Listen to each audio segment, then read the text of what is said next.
B'Shem Kol Yisrael, here at the Simcha Center, wanting to deliver a sweet but short but inspiring story that Rav Shlomo teaches us to bring our spirits up during this crazy, crazy time.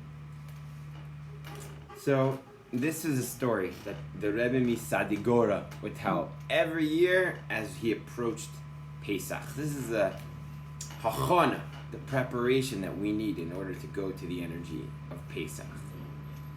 So, there was in a town called Kohlsburg, a little farmer guy, a guy who lived on his little farm.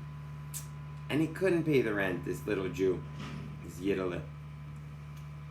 You know, no matter how much he tried, he just couldn't come up with the money. And back in those days, the Polish aristocracy, they're very mean. And they didn't get their money from this Yid. So he sent, the nobleman sent his men to teach this Yid a lesson and show him he means business. So he smashed all of his alcohol, his beer, everything, because this guy had a little pub on the side that he was making some money on, and he smashed everything. So the Yid walks in, he sees all of his life's work smashed on the ground. He doesn't know what to do, and he's just crying with his family. What am I going to do? And he has an idea. He'll go to the Rebbe. Which Rebbe? His Rebbe. The Rebbe from... we know his great-grandson, Rav Heschel, but his great-grandfather, the Apta Rebbe. So he goes to the town, and there's the big Shabbos HaGadol drasha. And the Rebbe was just in the middle of his speech when this little Yiddle walks in. And the Rebbe his drasha is like this. We know we daven every day the God who's Ga'al Yisrael, who redeemed us, in our Birchos Kriyat Shema, but in our Shemona Esrei we say Baruch Hashem Goel Yisrael, the Redeemer of Israel.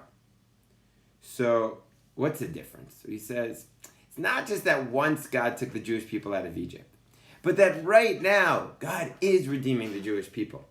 And even if there's a little Yiddle who's in trouble, who needs to pay his rent, and it seems like everything's broken, God is redeeming him right now.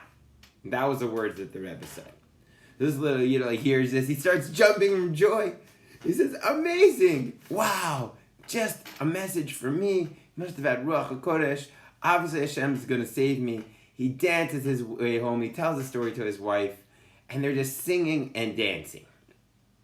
Meanwhile, the other side of town, the mean nobleman tells his boys and says, go check up on that Yiddle and see what's going on with our money. And they see that this Yiddle is dancing and singing, going so happy. And they're in shock, and they say, wow, it must be that Mushka, that's what they called all the Jews back then, Mushka's lost his mind. He's just dancing, and he tells the nobleman, there's no hope, he's gone. So the nobleman says, all right, forget it. If he calls Mushka, the Jew, in, and Mushka's, the Yid's, he's scared. But, you know, he remembers the Rebbe's promise. So he goes in full of confidence. And he says, no, Mushka, you know it's your fault that you haven't paid me any money. And Mushka says, the Yid says, yeah, what can I do? So the guy says, you know what, just take this stamp, go to my distillery in this town, and take as much alcohol as you need, make a little profit, pay me back, and you can even keep some profit for yourself. You have mercy on the guy. So Mushka, the Yid, says, okay. And he does it, and he goes, and he sells the alcohol, and he makes some money, and he makes some extra money for Pesach, and he ends up actually making profit and becoming a successful businessman. And the first thing he does with his money is he goes and donates it to the shul of the Rebbe Mi'apta, and he says that this is dedicated to the one who redeems us right now. Gewalt. And I think the lesson of the story is that when we have an interchange of emunah and bitachon, of trust and joy, that affects an external change around us. And it's amazing because this lesson is so true biologically. We know when we're happy, we're not stressed. So then our body can beat back any viruses or any bad things that are trying to come our way. And it also just will affect everyone around us. So as crazy as these times are, and this learning should be dedicated for the Rav Shlomo of the whole world. And as much as we're all stuck in our own houses, we shouldn't let the Yetzer Hara get to us to make this a sad time. We should make it a happy time. We should find ways to be joyous, learn more Torah, do some jumping jacks, learn more Hasidic stories. Whatever it is, let's find a way to find that inner redemption, to find the lesson that Hashem is trying to teach us personally, every single one of us, and embrace joy. So I hope you have a beautiful Shabbos. I'm going to keep trying, please God, to send out some more videos and shiurim to keep our spirits high, to keep my spirit high.